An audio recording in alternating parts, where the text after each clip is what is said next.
आज बनाएंगे हम गुजराती स्टाइल में स्पेशल वाली पूरन पोली, जिसके अंदर हम एक बहुत ही अच्छा सा फ्लेवर देने वाले हैं। तो उसके लिए हमने यहाँ पे दो तरह की दाल ली है, दो दो कटोरी दोनों दाल ली है और इसे अच्छे से सोक कर लिया है। चना दाल है और उड़द दाल है। तो आगे बताने वाले सारे इंग्रेडिएंट्स मैंने ऑलरेडी डिस्क्रिप्शन में मेंशन कर दिए हैं, आप वहाँ से चेक कर सकते हैं।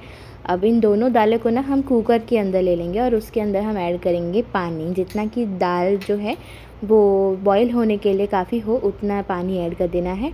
अच्छे से दोनों दालों को मिक्स कर देंगे और आप देख सकते हो पानी एक आधा इंच जितना दाल के ऊपर तक आ रहा है। अब कुकर को अच्छे से बंद कर देंगे और इसको हम 4 सीटी लगने के लिए कुक करने देंगे, यानी कि बॉईल जो करने देंगे। जो दाल है ना उसको गलने के लिए 4 सीटी तो मिनिमम लगेगी।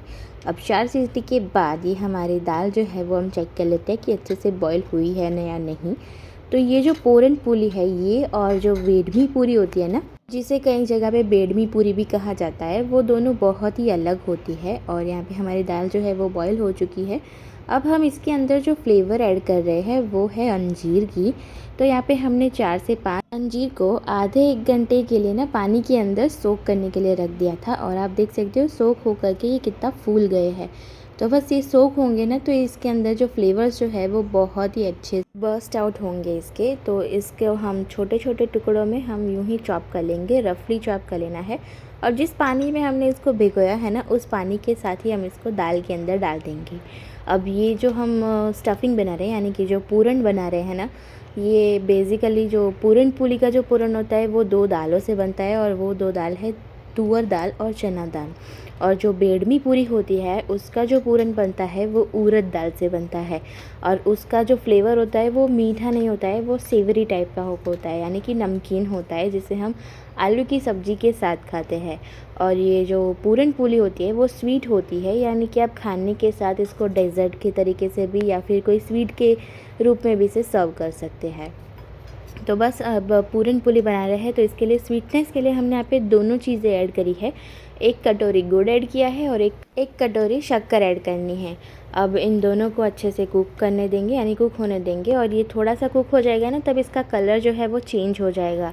और अंजीर का जो फ्लेवर है ना वो बहुत ही अच्छा आता है इसके अंदर। आप कोई और फ्लेवर ऐड करना चाहो तो वो भी इस टाइम पे कर सकते हो। अब पूरन तो तैयार है, पर उसकी पूरी बनाने के लिए हमें उसका जो बैटर होता है यानी कि आटा होता है वो लगाना पड़ेगा। तो उसके लिए हम जो यहाँ पे आटा यूज़ कर रहे हैं वो है गेहूं का आटा। 2 कटोरी सेम नाप से हम यहाँ पे गेहूं का आटा ले रहे हैं और उसके अंदर हम ऐड करेंगे सूजी। सूजी 1 कटोरी ऐड करेंगे। इससे क्या होगा कि इसका जो परत है ना वो बहुत ही क्रिस्पी बनता है सूजी की वजह से और बहुत ही यमी भी लगता है। और थोड़ा सा इसके अंदर स्वाद अनुसार नमक कर देना है, क्योंकि नमक से ना जो मीठे का स्वाद होता है वो बहुत ही ज़्यादा उभर के आता है। और इसके अंदर हम मोइन के लिए घी यूज़ करेंगे, क्योंकि स्वीट जो होता है ना उसके अंदर डेफिनेटली घी का यूज़ कीजिए तो बहुत ही अच्छा लगता है। और फिर पानी से रेगुलरली हम इसका आटा गूँथ लेंगे।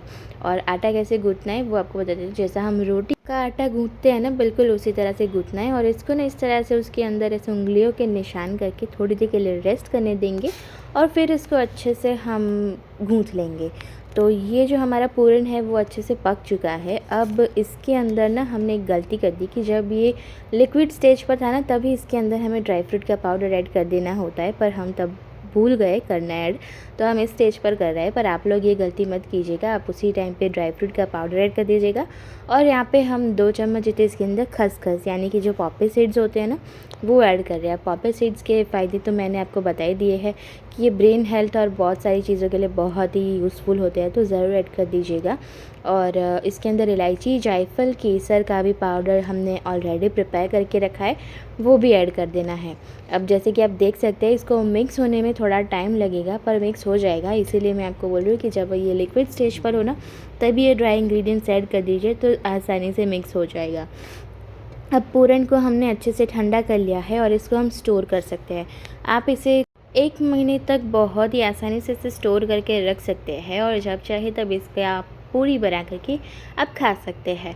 तो इसीलिए हम इसको ज़्यादा क्वांटिटी में बनाते हैं, क्योंकि जब थोड़ी थोड़ी खाने की इच्छा हो तब इसको बना लीजिए और बाकी का जो पूरन है उसे स्टोर करके फ्रीज़ के अंदर रख दीजिए। बहुत ही अच्छा आइडिया है ना, जब भी स्वीट खाने का मन करे तब बना लेना।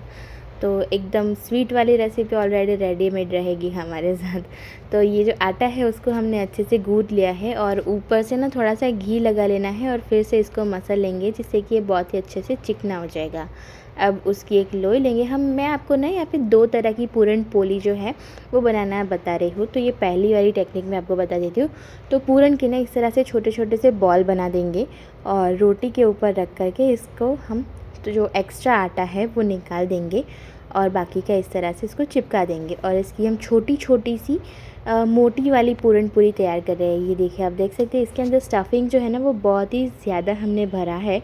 तो जैसे पराठे बनाते हैं ना, बिल्कुल उस तरह से हमने ये वाली पूरन पोली बनाई है। अब दूसरी टेक्निक आपको बताती हूँ। तो बड़ी वाली सी रोटी बेलेंगे पतली, उसके अंदर वापस से हम पूरन का एक बॉल रखेंगे और एक साइड से इसको बंद करेंगे, सामने वाली साइड से भी बंद कर देना है और आजू बाजू की 2 साइड से ना इसका एक्स्ट्रा आटा जो है वो निकाल देंगे। अब इसकी हम एकदम पतली सी रोटी बेलेंगे। तो ये वाली जो पूरन पोली होती है ना, इसके अंदर स्टफिंग जो है वो हर जगह से इवनली स्प्रेड होना चाहिए और ये पतली है ना, तो इसका जो स्वीटनेस का जो टेस्ट है वो थोड़ा सा कम रहता है और जो हमने मोटी वाली बेली ना वो ज़्यादा स्वीट रहेगी, क्योंकि एक बाइट में उसके अंदर बहुत सारा पूरन आएगा और इसके अंदर थोड़ा कम पूरन आता है। अब इसको हम एक जैसे हम पराठे को फ्राई करते हैं ना तवे पे, उसी तरह से हम इसको घी के अंदर फ्राई करेंगे। और जो दूसरी वाली बनाने वाले हैं वो थोड़ी सी अलग तरह से बनाएंगे। उसके अंदर जो उसकी परत है ना वो बहुत ही क्रिस्पी बनेगी। ये वाले जो पूरन पोली होते हैं उससे ज़्यादा क्रिस्पी। तो वो मैं बताती हूँ वो कैसे बनती है। तो ये देखिए, ये हमारी पतली सी रोटी जैसी पूरन पोली तो बन करके तैयार हो चुकी है। अब एक ऐसी फ्राई पैन लेंगे जिसके अंदर हम घी ऐड करेंगे। तो घी के अंदर ही हम इसको फ्राई करने वाले हैं। थोड़ा सा शैलो फ्राई बोलेंगे तो भी अच्छा रहेगा। शैलो फ्राई करने वाले हैं ये वाली पूरन पोली जो है ना उसको। तो एक साथ आप 3 से 4 रख सकते हैं अगर आपने छोटी छोटी बनाई है तो ये देखिए, इसे हमें दोनों साइड से अच्छे से फ्राई करना है जब तक इसकी परत जो है ना एकदम क्रिस्पी हो जाए ना तब तक।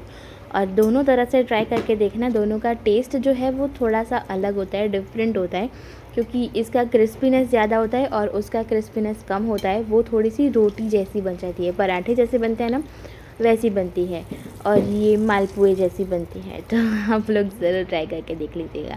और साथ में हम लोग सर्व करने वाले हैं पूरन। तो पूरन को ना आप अकेला भी खा सकते हैं, ये बहुत ही यम्मी लगता है और ज़रूर एक बार ट्राई करके देखना ये वाली रेसिपी और मुझे बताना कमेंट करके कि आपके घर पे पूरन पूरी कैसे बनती है और किस चीज़ के साथ खाते हो आप लोग, सब कुछ बताएगा। कौन सी दाल यूज़ करते हो वो भी बताएगा।